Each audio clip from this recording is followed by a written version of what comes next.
Регионални вести на телевизија КИС за 13 септември, четврток. Со одлука изгласана од советниците на општина Брвеница ќе се прераспределат средства во висина од 5 милиони денари, кои ќе се вложат во капитални проекти. Дополнително од општината најавуваат реконструкција на училиштето во населеното место Седларце. Општина Брвеница со прераспределување на 5 милиони денари, изгласани на последната седница на Советот, ќе инвестира во капитални проекти, зашто според последниот извештај во оваа општина најмалку се вложувало во таа област. Инаку средствата се како резултат на успешната наплата на данокот на имот на жителите од општината, вели председателот на Советот на општина Брвеница Мицко Костадиновски. Општината има добра собирање на париве од данок на имот, кај што предвидени се 9 милиона и некој денар, а во овие 6 месеци се во општината се влезени над 14 милиона денар. Така во тој дел е успешна наплатата за данокот на имот. Од, например, издавање на дозволи за градежно земјиште, градежни објекти и така натаму и така натаму.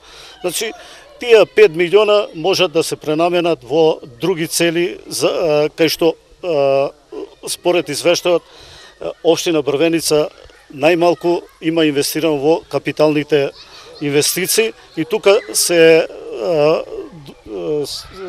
според тој извештај може да се види на ниво на државата е испод просекот и се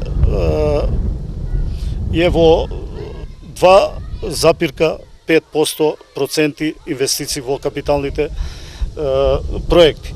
Така да, еве, слободно можам да споменам дека започнатата фекална канализација како капитална инвестиција на општината во Брвеница и Долно Седларце не е уште завршена, се поради финансиски средства.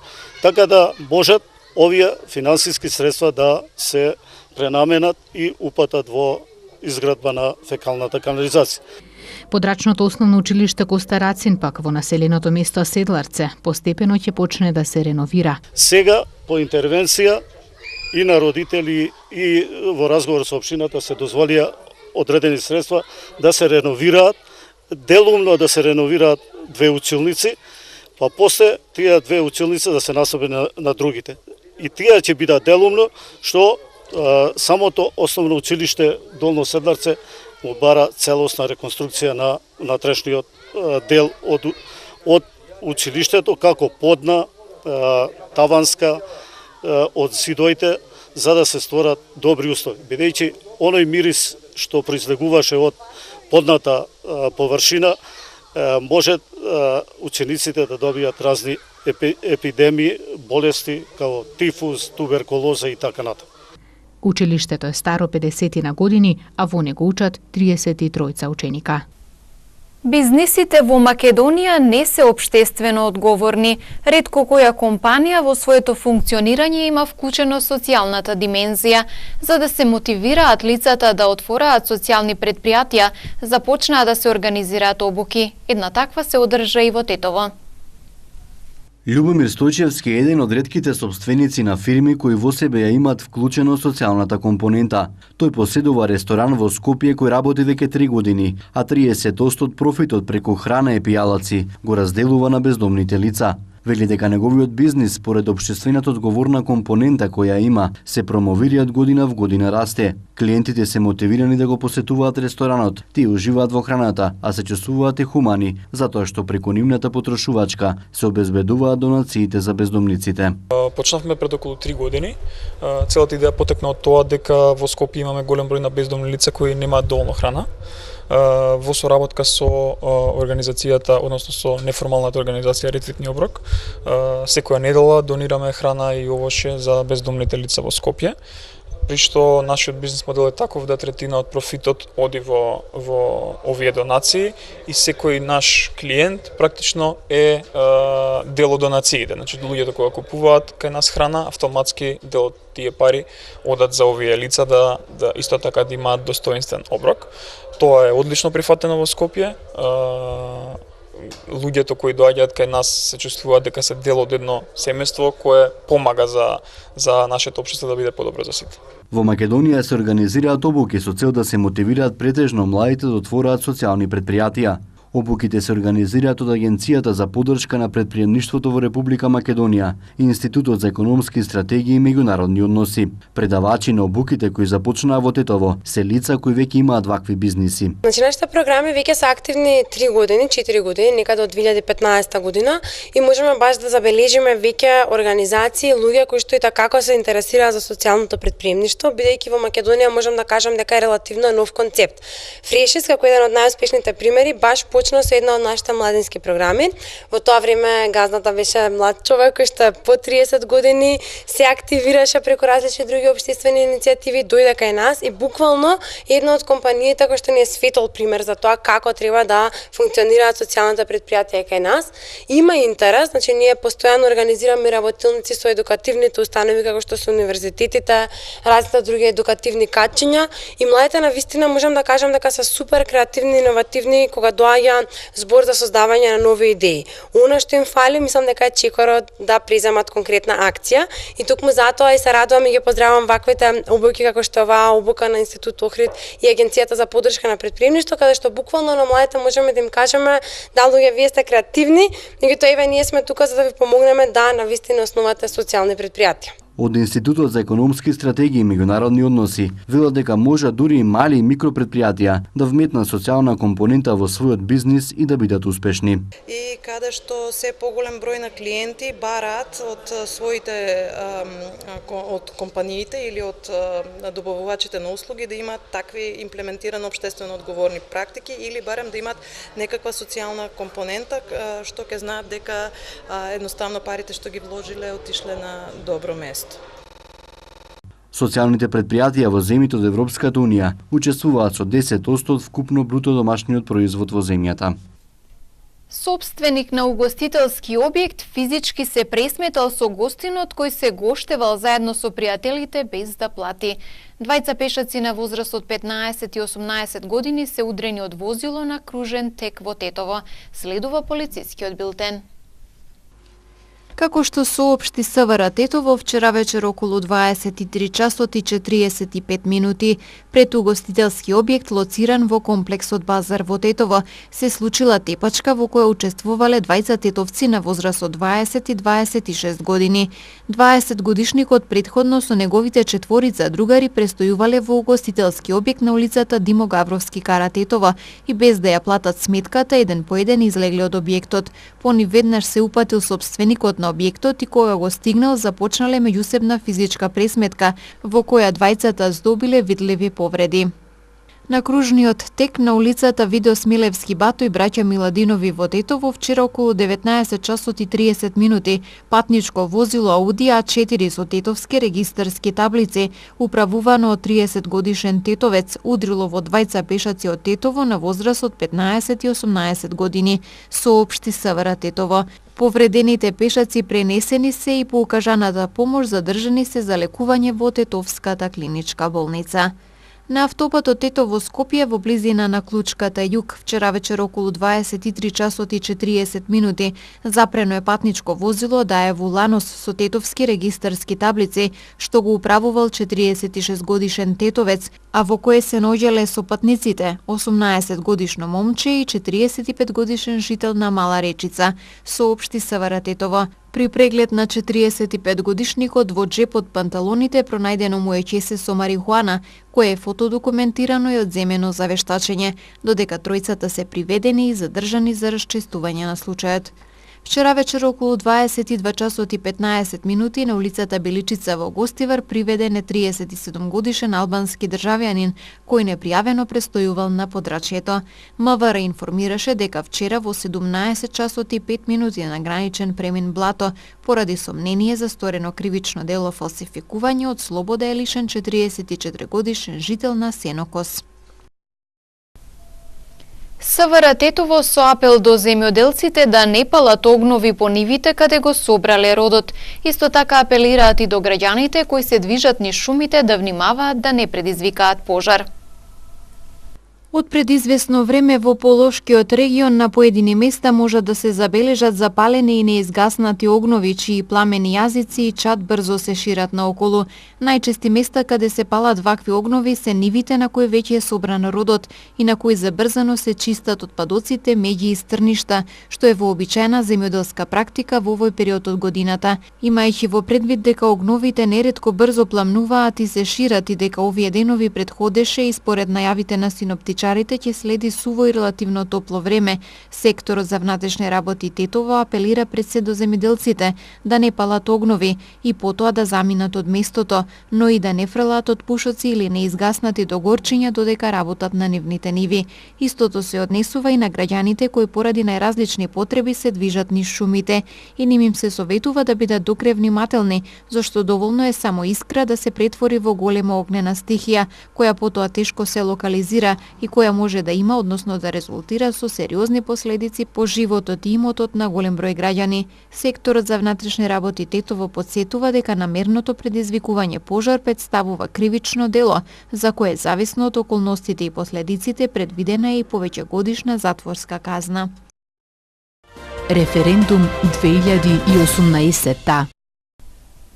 Од Општинската организација на Социјалдемократскиот сојуз од Тетово на пресконференција ги истакнаа придобивките кои би ги имала Македонија како дел од европското семејство.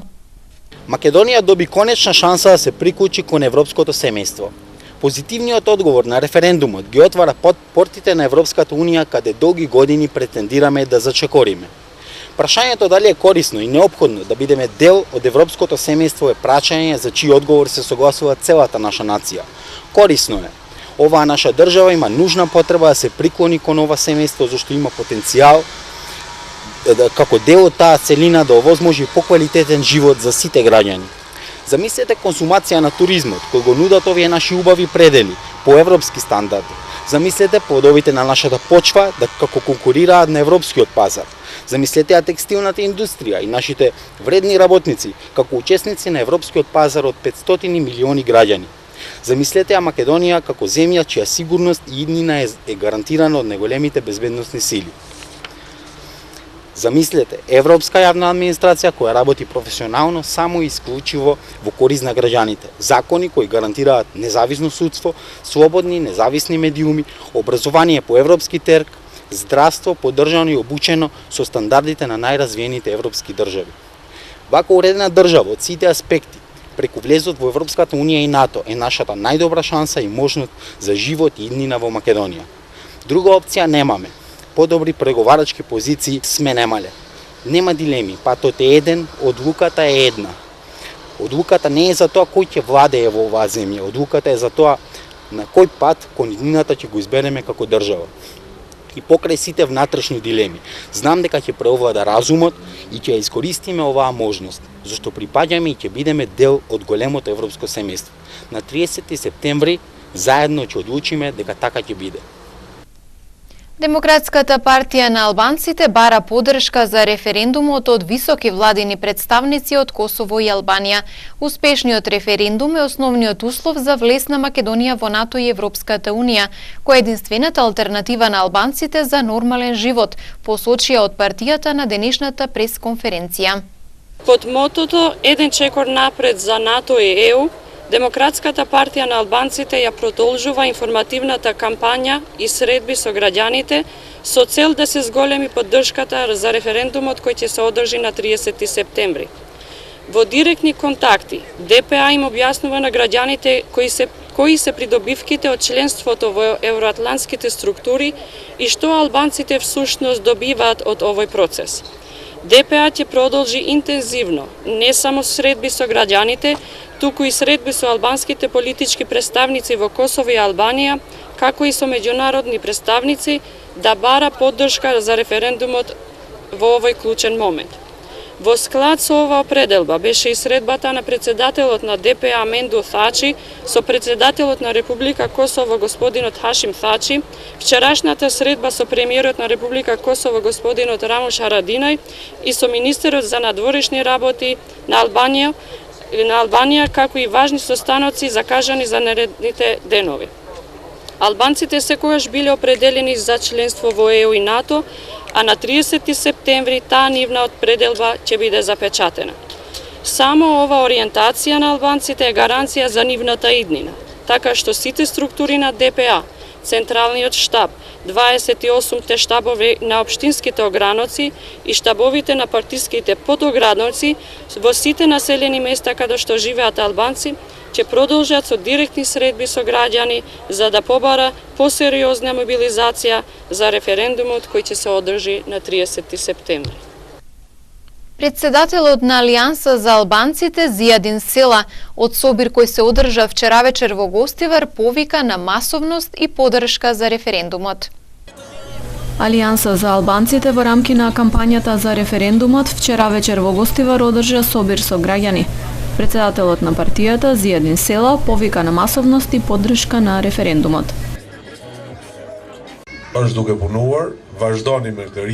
Да излеземе на 30 септември масовно и да ги мобилизираме останатите. Така ќе им ја врачиме благодарницата на НАТО кои беа со нас кога опстанокот на албанците на овие простори беше загрозен. Да гласаме про и да ги направиме нашите домови и иднината посигурни. Добивме понуда да одиме заеднички во оваа кампања, но не прифативме, затоа што не сакаме да одиме заедно со корумпирани политичари. Ние Европската Унија ја имаме донесено во општините со кои раководат кадри на Алијансата и таму функционира еднаквоста. Од централната власт за тоа добиваме само обструкции. На собирот се обрати и генералниот секретар на партијата и градоначалник на општина Гостивар Арбен Таравари.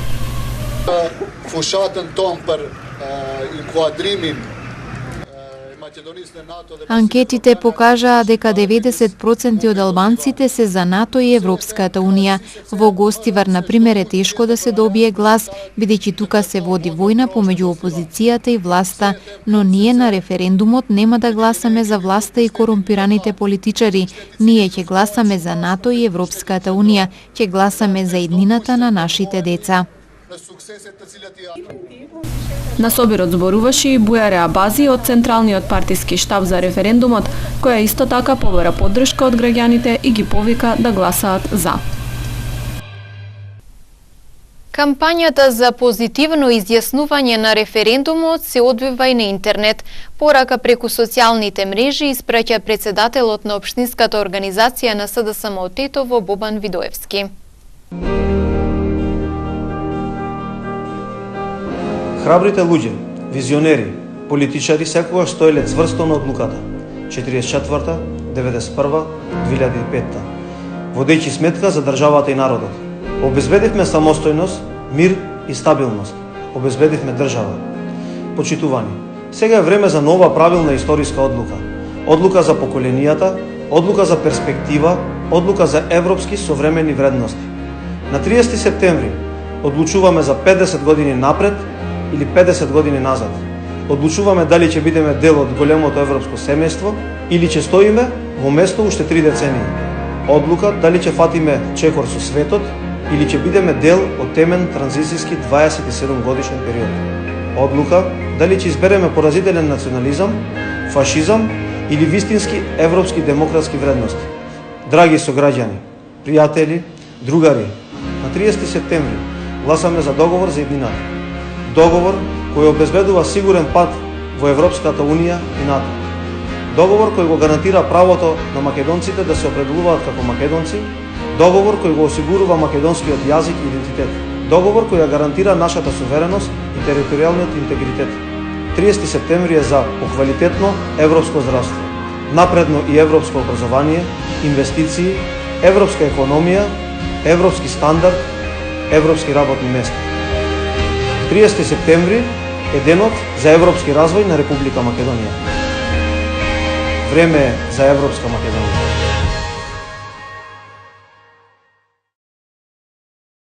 Референдум 2018.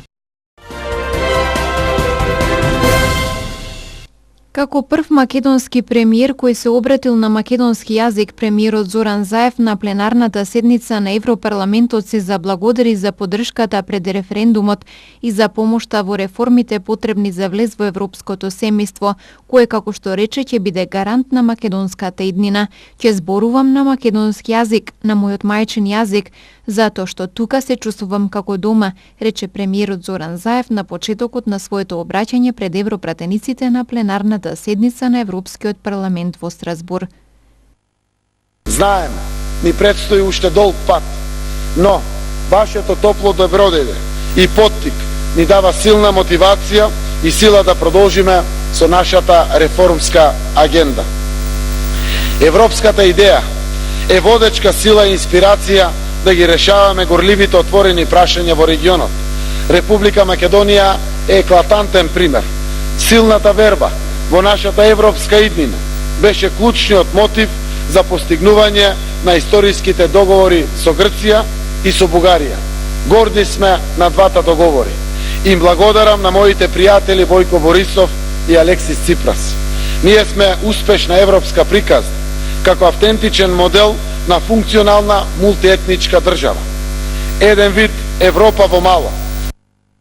Проследен со неколку аплаузи, македонскиот премиер го продолжи обраќањето со осврт на престојниот референдум, за кого речот и верува дека ќе биде успешен и дека граѓаните ќе гласаат за Европа, чија покана за ова негово обраќање денеска ја смета за голема чест и знак за силна поддршка. По реакциите во јавноста за новиот начин на поднесување годишна даночна пријава, директорката на УЈП Сања Лукаревска на пресконференција пред новинарите изјави дека нивната намера не е да казнуваат, но и дека ниту еден граѓанин, вклучувајќи ги и пензионерите, нема да бидат изземени од реформата. На новинарско прашање дали следуваат казни доколку некој не се регистрира за да пријави данок, Лукаревска одговори потврдно, но не кажа колкава е висината на казната.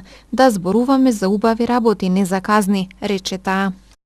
Дали граѓанинот остварил само плата, само пензија или друг приход, колкав е приходот и данокот, секој граѓанин ќе треба да потврди или да ја коригира УЈП. Тоа е суштината на новиот модел на годишната даночна пријава. Пензионерите и ниту еден граѓанин не треба да стравува во врска со новините. Во Чекор, континуирано ќе го мониторираме целокупниот процес и транспарентно ќе бидат објаснети и одговорени сите прашања и нејасноти на граѓаните. Секој граѓанин ќе добие целосно поддршка од нашата даночна администрација. Нашата цел е да стапиме во непосреден контакт со сите физички лица и никој од нив да не биде иземен од спроведувањето на оваа процедура.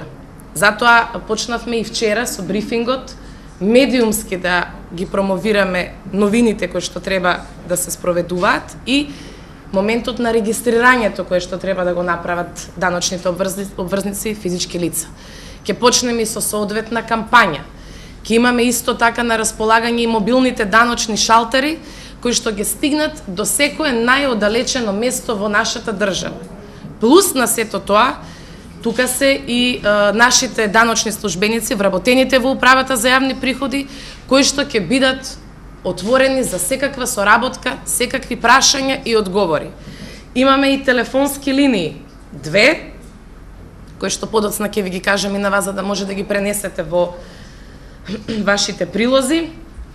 Имаме и info@ujp.gov.mk како веб страна и веруваме дека сиот овој период ќе направиме крајот да заврши со една успешна реформа.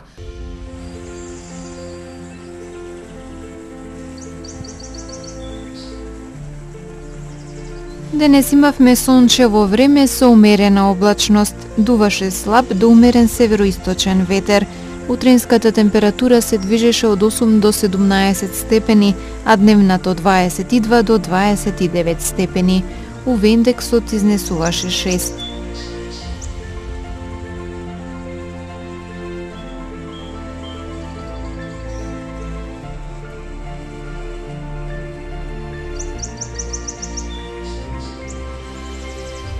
Според прогнозата на метеоролозите, времето утре ќе биде сончево со умерена облачност. Утринската температура ќе се движи во интервал од 9 до 18 степени, а дневната од 23 до 30 степени. УВ индексот ќе изнесува 6.